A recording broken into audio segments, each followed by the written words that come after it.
उड़ान वही भरते हैं जिनके पंखों में जान होती है। हेलो दोस्तों, मैं आपका तहे दिल से स्वागत करता हूं। फ्रेंड्स, अपनी श्रृंखला चल रही थी इंडियन ज्योग्राफी। इंडियन ज्योग्राफी में आगे बढ़ने से पहले मैं आपको बता दूं, फ्रेंड्स, वीडियो अच्छी लगी हो तो लाइक एंड सब्सक्राइब अवश्य करें। चलो वीडियो को स्टार्ट करते हैं। आज अपना टॉपिक्स रहेगा प्रायद्वीपीय पठार के मुख्य पर्वत पहाड़ियां। इसमें इस पहाड़ी में सबसे पहले देखेंगे अरावली को, विंध्याचल श्रेणी को और सतपुड़ा श्रेणी को। पश्चिमी घाट की पहाड़ियां देखेंगे और पूर्वी घाट की पहाड़ियां देखेंगे और इससे जुड़े हुए अन्य तथ्य भी देखेंगे। अरावली श्रेणी, अरावली रेंज,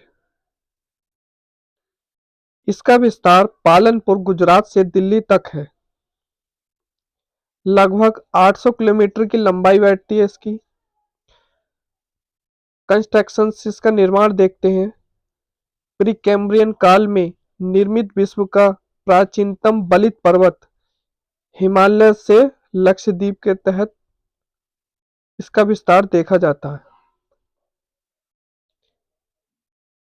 और हिमालय से लक्षद्वीप से ही अपशिष्ट पर्वत का निर्माण हुआ है।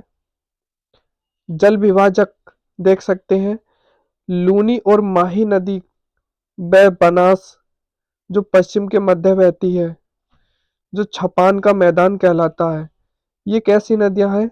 अंतस्थलीय अववाह तंत्र के रूप में बहती हैं।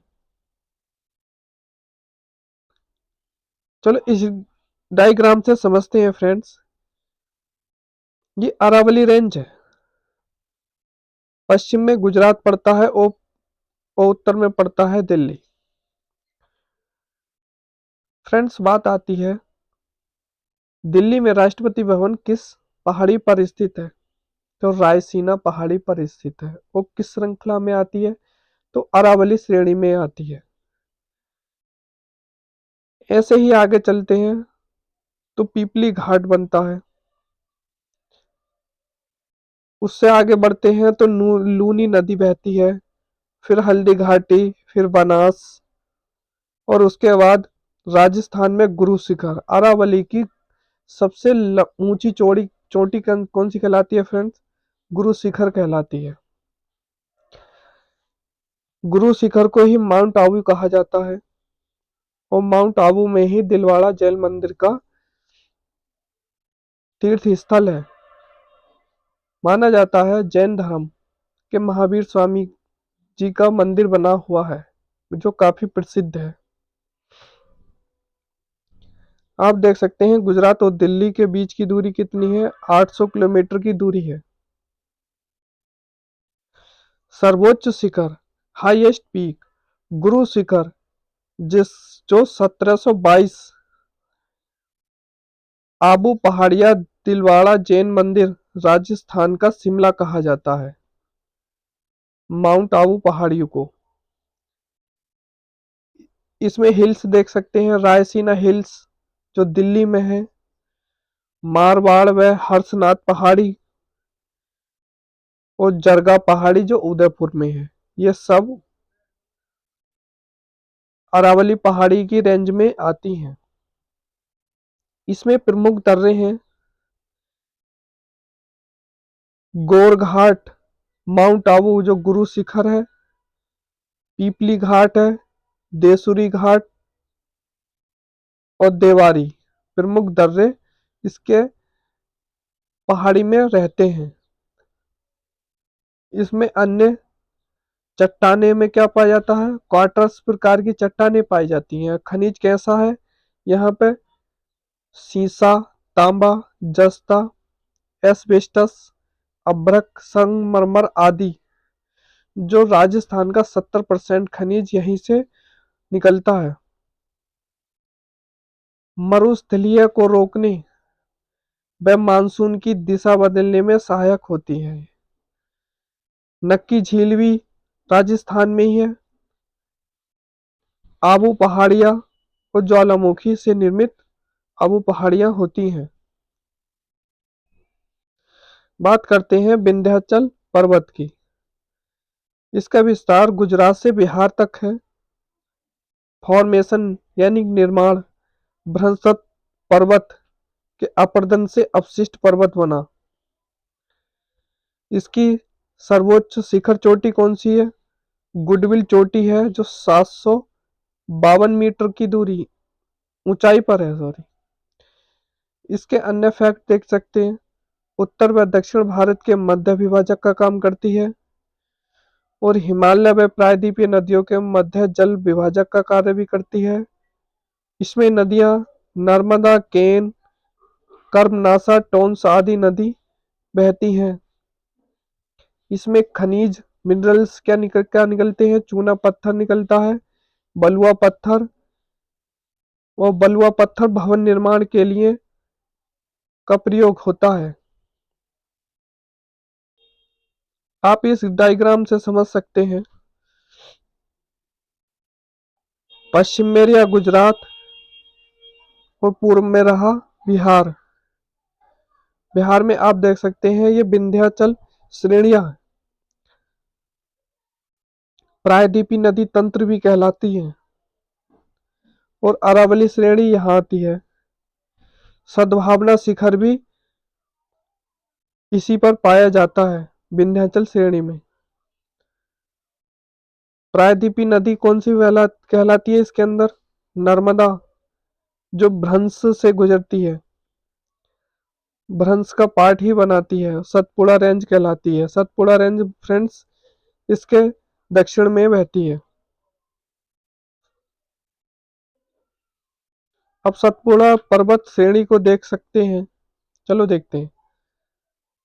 राजपीपला पहाड़ी, महादेव पहाड़ी और बेकाल श्रेणी के रूप में नर्मदा तथा ताप्ती नदी के मध्य गुजरात से झारखंड के बीच फैला हुआ है सतपुड़ा पर्वत श्रेणी।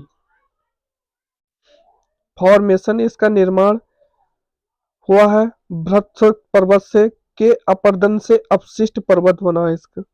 इसकी प्रमुख चोटी धूपगढ़, पंचमढ़ी, जो मध्य प्रदेश में 1350 मीटर की है, और महादेव पहाड़ी जैसी पहाड़ियां प्रमुख शिखर हैं। ये मध्य प्रदेश का हिल स्टेशन भी कहा जाता है इन धूपगढ़ को।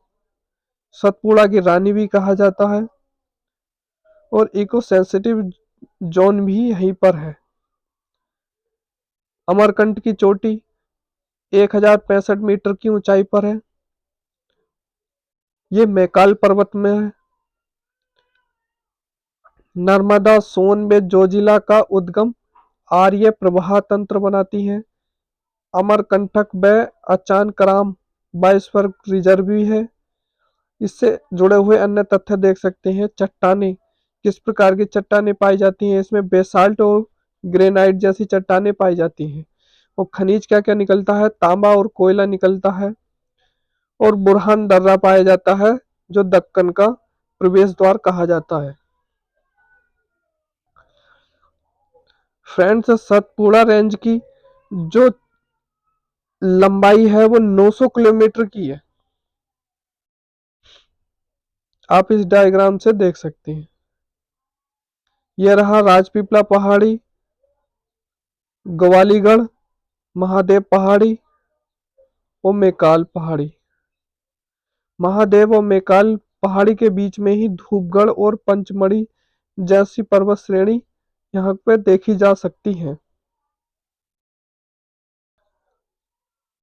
फ्रेंड्स, इस डायग्राम में देखते हैं अरावली श्रेणी अपन ये होती है।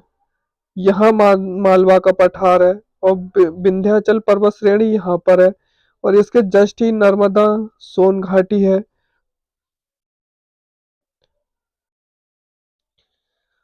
और इधर सतपुड़ा पर्वत है, ग्वालीगढ़ श्रेणी है और राजपीपला पहाड़ी है। मैकाल श्रेणी भी है। इसके उत्तर में बघेलखंड का पठार, रीवा पन्ना का पठार, बुंदेलखंड का पठार और मध्य भारत का पठार।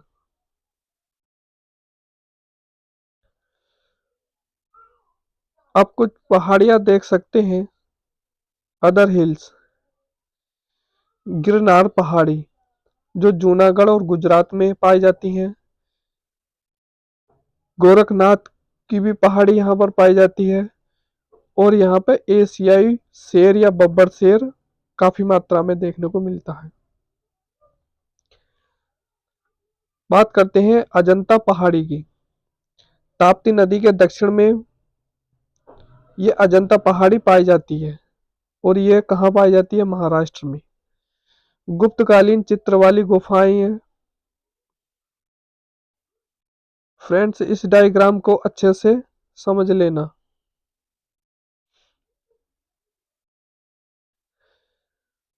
अब बात करते हैं पूर्वी घाट।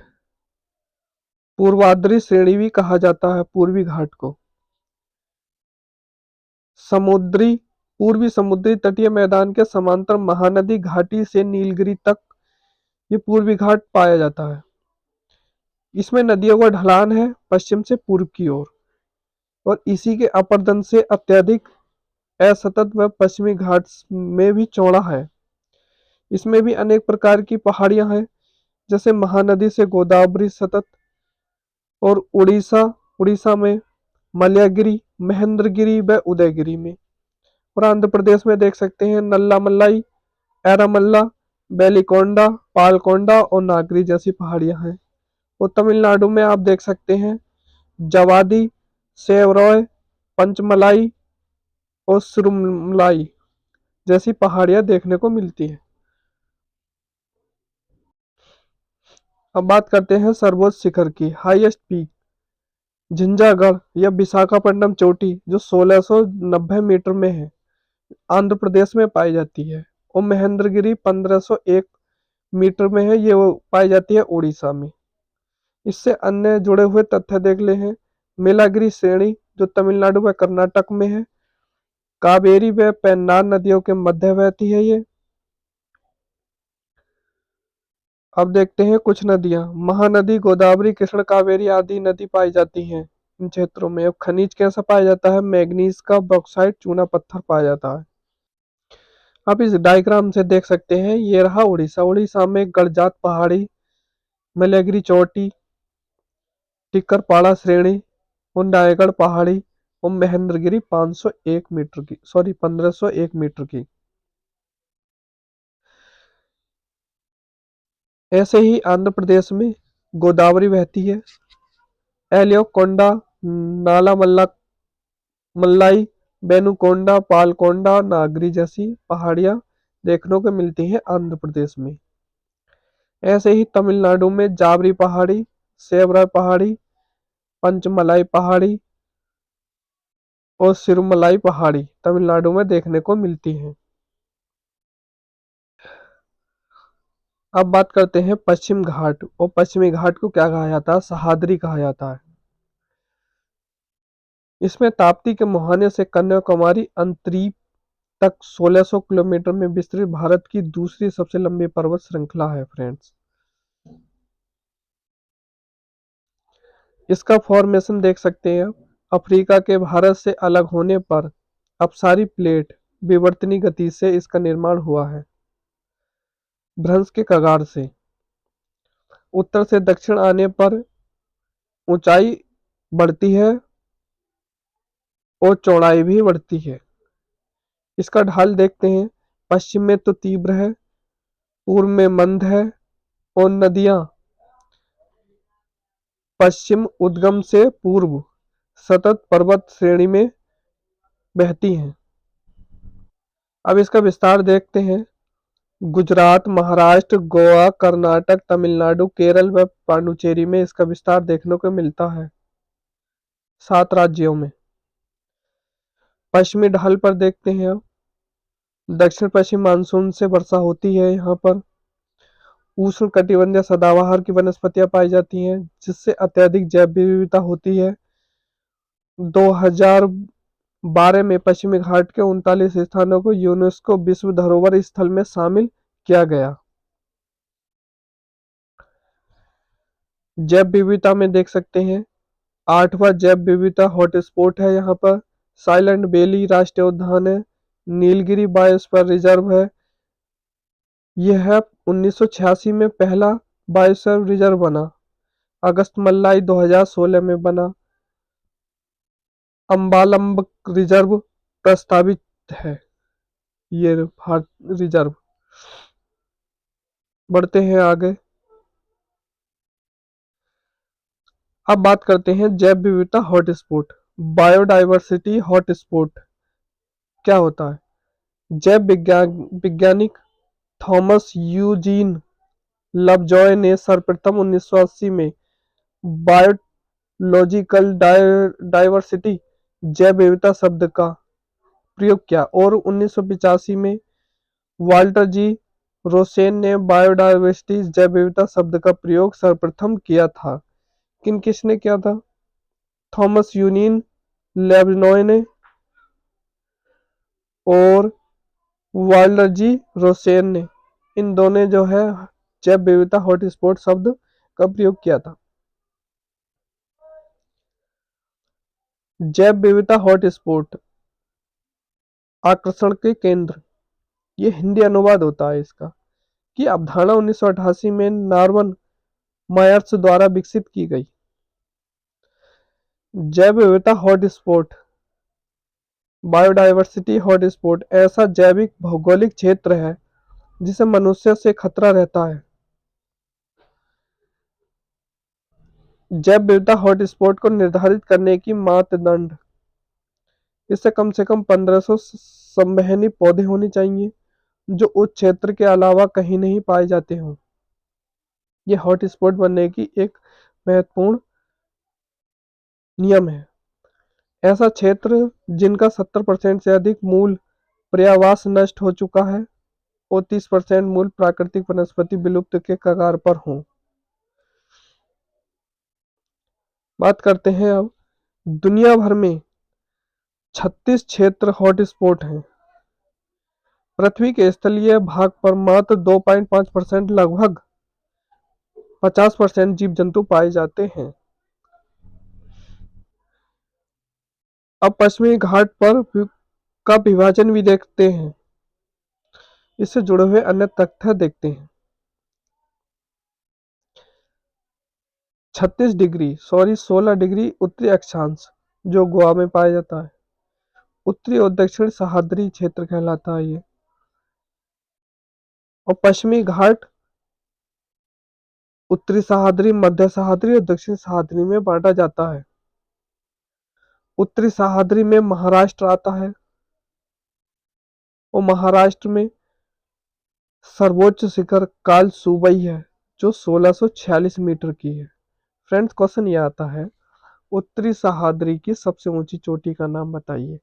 तो काल सुबई है जो 1646 मीटर की है।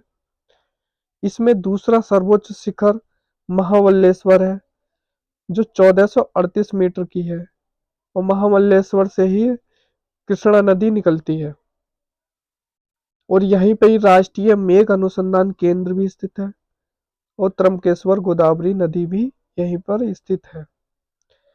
इसमें चट्टानें बेसाल्ट पाई जाती हैं और इसमें प्रमुख दर्रे थालघाट मुंबई और नासिक के बीच जोड़ता है जो NH3 के बीच है, और भोरघाट मुंबई और पुणे के बीच जो NH4 पर जोड़ता है।